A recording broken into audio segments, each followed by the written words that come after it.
Hello everyone and welcome back to Mod 7 to the Sky. And this might end up being one of the last episodes. It's hard to say, but we are getting ever closer to being able to craft the ATM Star. Last episode we set up the production of ether gas in this compact machine. We also set up a little bit of a concrete maker here, which allows us to craft the Patrick Star. It's pretty slow, but it works. We fought the Guardian of Gaia, added some alternate means of gathering allthemodium and unobtainium, which by the way I did increase between episodes. I crafted up a few more seeds, and added some growth accelerators underneath. That is used in our Tinker Smeltery to make unobtainium allthemodium alloy. And we wrapped up the episode by making HDPE pellets, something that we're going to be making use of today. Oh yeah, and of course we built in some safety measures into our reactor. So the plan for today is to tackle the last major obstacle of the pack, and that is going to be antimatter production. Not the same as the FTB Industrial Contraptions antimatter. The Mekanism version is a lot more difficult to get your hands on, but actually most of the tricky part is done. We have our fission reactor. But the process to make antimatter does require a supercritical phase shifter. That sounds like fun, right? And this process is going to consume a lot of RF. These reactors here are capable of making up to 2 million RF per tick, but ideally we want to have access to quite a bit more than that. I think we might have a solution though. You may remember 2 episodes back we set up lithium production. Lithium we can use in the recipe for induction providers. There are, I believe, 4 tiers all the way up to ultimate, as well as the induction cells also take lithium dust. And thank goodness we have auto-crafting for this. Can you imagine trying to get all of this without AE? All of these induction recipes are also used somewhere for the ATM Star. I have no idea where, but yeah, it's going to be nice that we're able to actually craft this stuff. And I also forgot to put a storage bus on the lithium drawer. Let's fix that really quick. So the Induction Matrix is another Mekanism multi-block, and it's basically just a giant battery. Between the episodes I expanded the base on the left and right sides of the reactor. It looks like bats have now filled this space. But we're going to put our Induction Matrix on this side here. This thing can be up to 18 by 18. I don't think we'll need to make it that big. Maybe we go for something more like this. It's quite expensive after all. It doesn't have to be square, I think it just has to be some sort of rectangular prism. So we'll do something like this, I think. Yeah, so the whole thing has to be induction casings. We need to have 2 induction ports. One is going to be for input, one is going to be for output. Right now we only have 1 induction cell and 1 induction provider. They can go anywhere inside the structure. The cells determine the amount of power capacity, and the providers determine how much throughput. Basically how much RF you can transfer at once. Once we close this, we should get our multi-block. Very good. And with just the 1 cell in there, we have a capacity of 1.6 trillion RF, and a transfer rate of 52.42 million. We also want to change up the way that we provide power to our base. So from our power reactors, we have flux plugs, which is how we input to the flux network. This is our wireless network transfer that we've been using all over the place. And now that has been changed just a little bit. The input port has this new blue network, and the blue network I've now changed to input from the reactors. And the existing red network that we had is now on the output of the induction matrix. So basically what we've done here is all the power coming from the reactors first goes through the induction matrix. Anything that needs energy is now sent through this flux plug and is distributed as normal to all of our base. Oh yeah, and we just hit 1 giga RF. I think that's giga RF. Alright, so now that we have a battery, which is going to fill up for later in the episode, we need to look at how we actually craft the Supercritical Phase Shifter. I love that name for the machine. It's almost as good as the device of doom from GregTech New Horizons. I don't know if you guys remember that. Anyways, the first thing that we have to do is use our HDPE pellets. These have to be sent through an enrichment chamber to make HDPE sheets. I did go ahead and add a new enrichment chamber down here next to our furnaces. Having access to the HDPE sheets, we can now make the solar neutron activators, which, as the name suggests, do need the power of the sun. The reactor really isn't placed very ideal underneath everything, but I think we can make it work if we put it right here. It's like right on the edge. It does receive some sunlight here. So this has to receive our nuclear waste. You may remember it used to come out on this side. I have since switched the ports out to the left-hand side. We're not going to plug this in, remember, these things are extremely radioactive. We want to be extremely careful with this. So we've got a pipe which comes underneath. The input to the solar neutron activator has to be from the underside. This can't be changed. The nuclear waste we want to split between the neutron activator and an isotopic centrifuge. I think on this one we can input from the bottom, right? Yeah. I don't know exactly the best way to split this up. I think we're just going to put a T in the pipe here, and then maybe eventually we'll switch one of these guys off, depending on which process we actually need running. So let's start with the polonium. This has to be sent into the pressurized reaction chamber to give us polonium pellets. This is also what we send into the supercritical phase shifter, but in order to craft that, we do need the output of the other reaction here, which is to send it through a pressurized reaction chamber along with some water. Oh, and fluorite dust. We need fluorite dust. We should have fluorite crystals though. And both of these things also give us some radioactive byproducts, which we can't do anything with. We do have to set up some safe storage though. I really don't want to make a mess today. I'm going to switch out this universal pipe that's connected to the thermal evaporation controller. For some reason, whenever you exit your world, this thing disconnects from the port. I really don't know what's going on, so I think we're just going to switch to using laser IO. We want to make sure we keep making lithium so that we can upgrade our induction cell. To avoid having to set up a crusher next to the reactor, I think we're going to set it up here for the fluorite.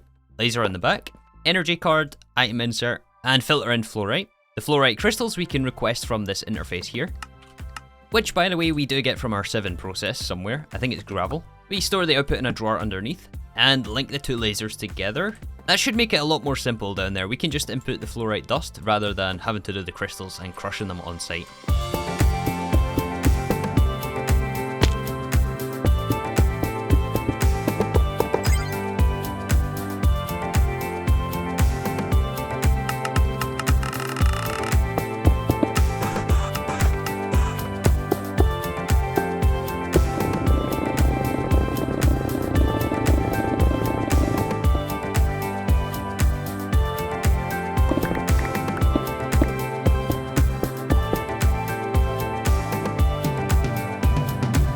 Alright, here we go, time to hook up our nuclear waste. I've got the reactor on, we've set it back down to a low burn rate of just 1.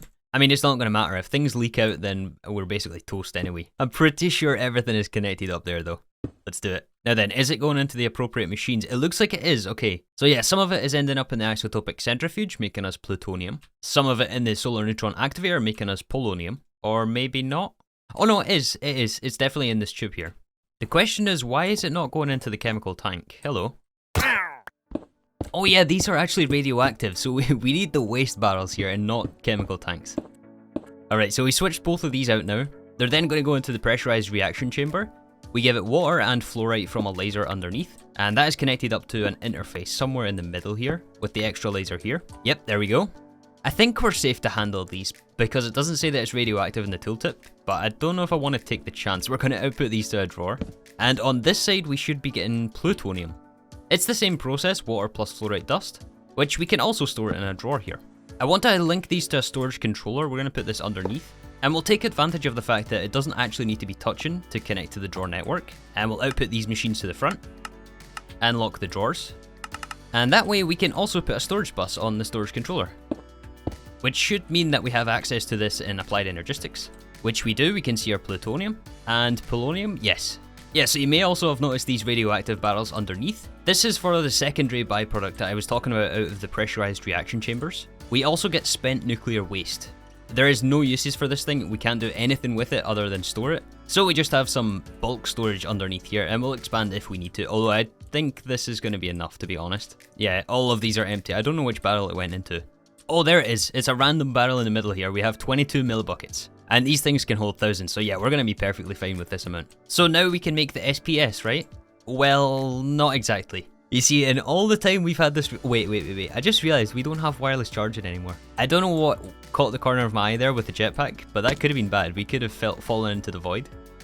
Let's make sure we actually fix that before we fall. Yeah, now we're full on energy. As I was saying though, to get the SPS, we need 240 of these polonium pellets. And in all the time we've had a reactor running, we only have 8. We also need 60 plutonium pellets. I hear some bats. So yeah, that is a tiny bit concerning. We have got quite a while to wait on our SPS. And then after the SPS, we also need more of this nuclear waste to run through the SPS. And that's going to give us the antimatter. So, the only thing we can do to speed this up at this point is to increase our burn rate. It's currently at 10. We have to go up in very slow increments though. I'm going to increase it to 20. And basically babysit this for the next little while. In theory, we should be able to handle multiple hundreds with the setup we have, maybe even thousands. I'm going to see how far I can push this. After taking a little break, I came back and worked on getting some of the cables covered around the base. Just adding in some cable facades and trying to clean up all of the exposed areas. And by that point, we were almost at the SPS. I managed to get the reactor up to 120 millibuckets per tick, and it sat stable just over 200 degrees Celsius. I'm sure we could have pushed it much higher than what we did.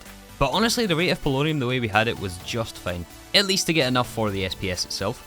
We did have to make sure we kept it daytime for the solar neutron activator to actually function, but we did eventually manage to get enough material for the SPS, We need the 60 casings, reactor glass, and a couple of SPS ports. The plan is to place the SPS right in front of where we make polonium, just so we can reduce travel time of irradiated material. I was able to hide the gas cable underneath the floor, just by raising the middle section of the walkway, and then started to build out the multi-block structure. I don't know how best to describe this, but we basically just have to give it power and the input fluid, or gas, and the more power we give the machine, the faster it will convert to antimatter. We just need to keep running the reactor for the waste, and running it through the SPS.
Do you guys ever get that feeling when you're playing this game that, oh, you know, things are on track, we're doing really well to finish the series, and then you recheck the recipes and your current supplies, and apparently the fullness of these pedestals? Yeah, so we managed to get the SPS up and running. Look how cool this machine is. Definitely lives up to its name. This is the first time I've built this thing, but oh my goodness is it slow. And the bottleneck is not where I thought it would be. Yeah, I mean, it's not too bad in terms of the progress bar, but this is for only 1 millibucket of antimatter. We have 222 and you need a full 1000 to make a single antimatter pellet. That is really not good news for us, and on top of that, we're now losing power.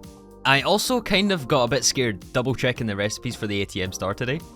We need to pick up the pace here. Like, we need to get serious. Like, it's time to get serious. No more playing around. No more playing around. So just off our machine corridor here, I've set up 36 phytogenic insulators. We definitely have to use the tools available. One of the things we have to get serious about is allomodium and unobtainium. It's not a very complicated setup. It's basically just phytogenic insulators filled with water, energy, and... yeah, that's it, just water, water and energy. We got the cyclical reprocessing augment in there, which means that it keeps the seed in the input slot. So really all we have to do is extract the finished essence, which goes into a crafter over here. And then on the back, it's extracted to this laser node up here and put in the drawer controller, which then stores it in these 4 drawers on the end of the room here. And that, of course, has a storage bus on there. Very, very standard setup for us at this stage, but look how clean it turned out. Oh my goodness, I love laser IO. Best mod ever. This row here is going to be for all unobtainium. Did I put all the augments in this? I think I did, right? Yeah. We need to craft up a few more seeds, but we'll get those much faster now that we have these running. Yeah, look at our rate of essence now. The opposite side of the room will be for all the modium. Yeah, resonant upgrade and 2 linkage amplifiers. Oh, and I forgot to give this thing water. We need fluid cards in all of these things. I love laser IO, but you can't deny the fact that there is a few more clicks involved than with Ender IO. It's still worth it though. Oh yeah, that compacting drawer bug appeared from earlier on. I might have cut it from one of the earlier episodes, but if you have these guys locked and you send items into a storage controller, then it voids the item inside here. I'm almost positive it's a bug, and it's happened a few times. It makes me a bit suspicious of using these compacting drawers, but I think if you have them locked on an item, it shouldn't void anything in there. Oh, you know what? I just remembered we have crafters here. We probably could have just used the ender chest that we're using for this one. Oh well, the crafters are already set up now anyway. Also, I know what you're thinking, why didn't you just upgrade the hydroponic beds that you set up last episode? I would have loved that because these are much faster than the phytogenic insulators with the ether gas. The only thing is we need the magical soil if we do it this way. And magical soil requires us to kill the Guardian of Gaia for Gaia Spirit Ingots and overgrowth seeds. A few of you guys suggested using automation like the mob crushers, but I think it got patched, as a few of you guys pointed out. Let's get the rest of these seeds. This is the last we'll do on the unobtainium and allomodium, I promise. It's just we didn't get it right the first time and we need so much more than I initially thought. I'll continue to expand and upgrade these whenever I can. During the past couple of hours, I also fixed a bug with our obsidian production. I mean, I say it's a bug, it was my own doing. I can't blame the game for this one. Basically, I just misconfigured our barrels here, which was making lava. That's going to sting in the long run because it takes quite a while for us to make obsidian. I also added an extra safety measure for overflow of nuclear waste. If this barrel here ends up more than half full, we used a comparator to read the fullness level of the waste barrel. Then it sends a redstone signal over to a reactor over here, which gets inverted and will deactivate the reactor. I increased the transfer rate on the induction matrix, which is the next thing that we definitely have to address here. The second thing we have to get serious about. The third I'm even more scared about, and it's gonna have to do with 7, but we'll get back to that later. So yeah, the RF problem. Also, every time I fly over here, this always bothers me. I do want to add these frame blocks right here, just to make it the same as the other side. I think the best solution for us in this case to get us a lot of RF is to use the Mekanism Turbines.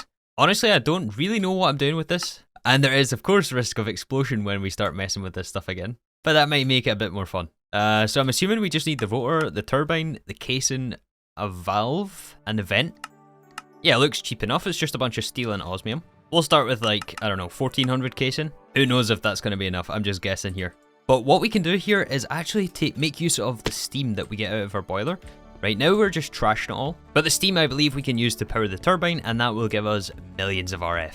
This rate of the SPS is manageable, but eventually, as I mentioned, we're going to run out of power. Almost there, in fact.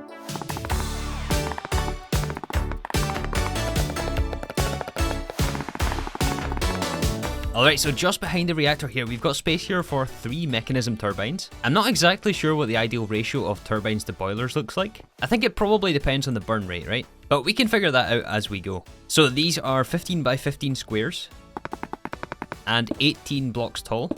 So yeah, 15 by 15 by 18. I may or may not have spent the last hour and 15 minutes in a creative world trying to get one of these things to form. You guys know how I am with the multi-blocks, right? I think I know how to build these things now though. So I'll try to make it as clear as possible. You've probably also noticed around the base the frame rate is getting a bit choppy. Yeah, 50? I think it's the Mekanism turbine, or the reactor though. That's horrible. Yeah, luckily all the material for this should craft relatively quickly. Okay, so like with the reactor, all of the frame has to be made out of casing. We are also going to fill in the bottom with casing. Inside the frame, it can either be structural glass or more casings. We're going to take these casings almost all the way up. On top of the turbine, we're going to have 4 layers of turbine vents. That's going to go all the way around the outside. Now we have to find the very center of this thing.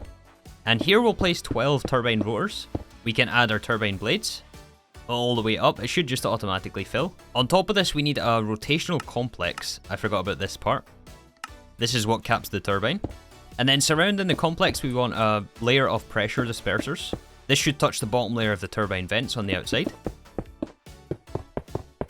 Above the rotational complex, we want to add these coils. They all must be touching each other, and this determines how much power we can generate. One of these coils can support 4 turbine blades, so 7 is our maximum. Wait a second, 6 is our maximum. Yeah, we have 24 blades. And then the next 3 layers is going to be saturating condensers. This layer right here gave me so much trouble in the creative world. Yeah, so 3 more layers of these saturating condensers. Oh, we're 1 short. And the top layer is capped with turbine vents inside the frame. Oh, we do have a multi-block. Okay, nice. We do have to also fit in these turbine valves for input and output. Let's do 1 on each side. This will be for the steam input, which is how we fuel it. And power output can be on the backside.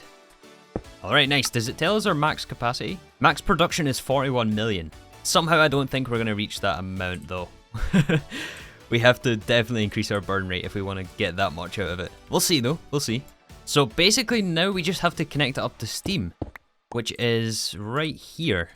And now after a whole bunch of trial and error, you see this number right here? It's increasing. That is a very good sign. Look at this thing.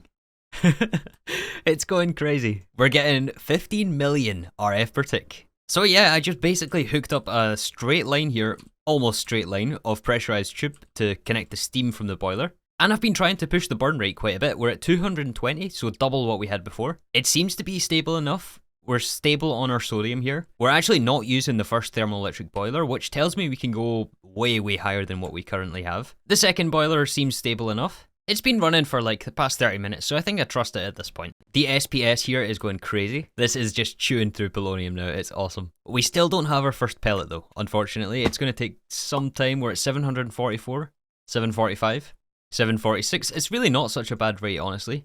So this 15 million RF per tick is just straight profit. I mean, all this costs us to run is some uranium, some sulfur dust to make sulfuric acid, and fluorite. I mean, I guess you could also count the initial investment for the machines, and a tiny bit of my sanity.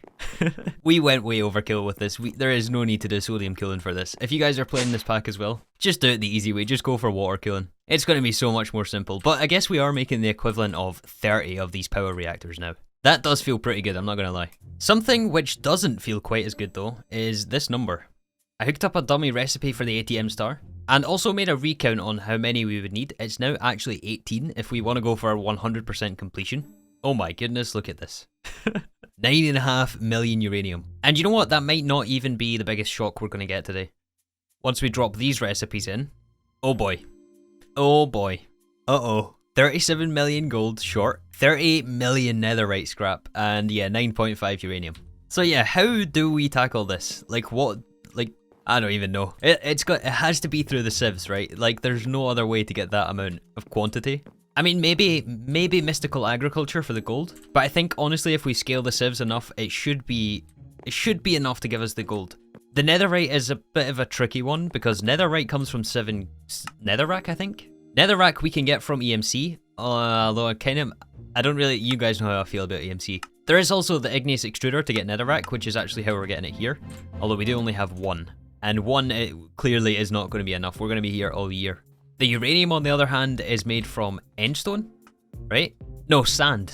That's a bit easier, since sand is just crushing gravel, and we have a lot of RF to work with now, so we can basically just spam machines. So yeah, clearly what we have set up is not going to be enough. We have to make a choice though. Do we go with mystical agriculture?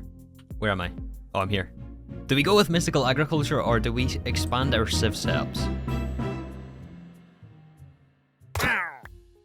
Okay, actually it's not really a question of how we're going to do this. We're going to use the sieves, I think. I don't really want to rely on mystical agriculture again. So we got this little temporary witch water setup here. We'll start with the netherrack. This is basically just a question of how many machines do we want to place today? How many igneous extruders will the game handle? Like 400 igneous extruders? No, that's a bit much to start with. We get 4 at a time when they're maximum upgraded, right? Yeah, it's like 4 per second. Let's start with 2 stacks, 128 igneous extruders. Apparently we're missing recipes. I think this was in the latest update. They changed a bunch of the ore dictionary stuff. A bunch of my recipes already got broken. I've been fixing those over the last few days. It's in here somewhere, but there's no input search for this, unfortunately, so you have to scroll through everything. Man, I missed Trousers edition of AE2. Now could we request it? Yeah. And the sand is just going to be a whole lot of crushers. Actually, what is faster, a crusher or a hammer? I think probably the hammers are going to be faster, right? These ex-machinist machines can do up to 64 items per second with the netherite upgrade, costing 8,000 RF per tick, but that's nothing for us at this stage. We just have to feed this enough cobblestone. Man, that's going to be a lot of cobble gens. Even this struggles with just 1. Yeah, I think we know what we have to do. We just have to start placing machines down. Fortunately, we do have lots and lots of room this direction.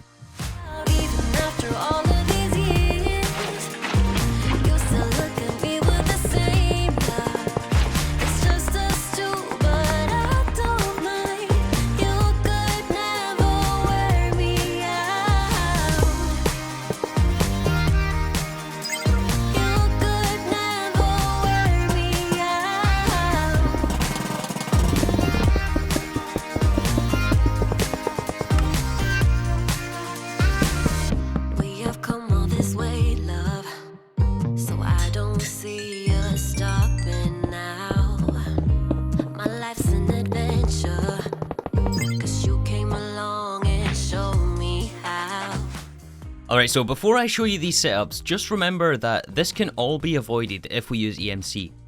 Most of it can be avoided. But we've come this far, you can't wear me out. We're not giving in at this point. No EMC. We've already given in to mystical agriculture, which again we might have to do. Let me give you the other piece of good news though. The Supercritical Phase Shifter here has been doing work, and I've been at this for a while. You can probably tell we have 2 pellets. That kind of shows you just how long I've been at this. But 2 pellets, we have achieved our mission for today at least. We can take a small victory in that. We've got our antimatter. Let's just take a little XP shower.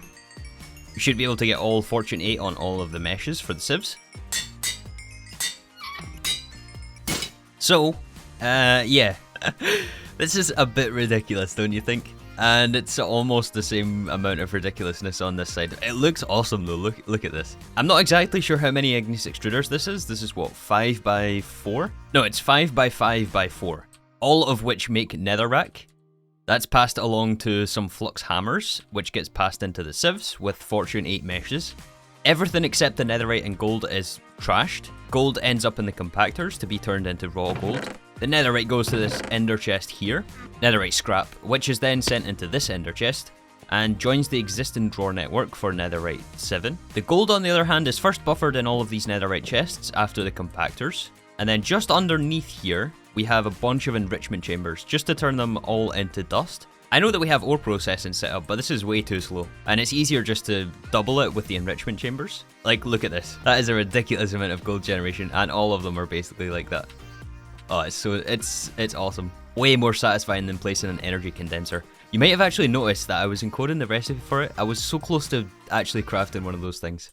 Earlier in the episode, I had it in my terminal and in the GTI search, but look, we've still not actually held one of those. And it's not going to happen. We're not going to condense the world. Anyways, on this side, we are making basically just straight uranium. Everything else from Sand 7 is getting trashed. So I found that the ratio of diamond cobble gens to saturate a flux hammer is 2. Oh, it looks like it might be more than 2. Are my calculations off? Perhaps. But we are getting enough sand for this. All of these are staying full. So yeah, this is basically in a block of 4.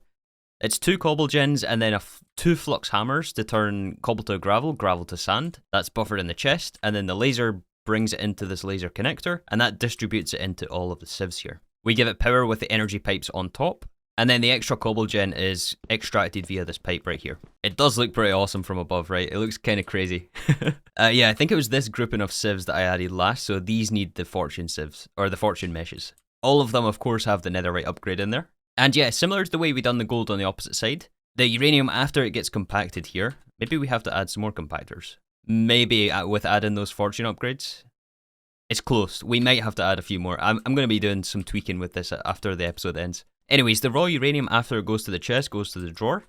And then underneath we have a bunch of enrichment factories again, making us dust.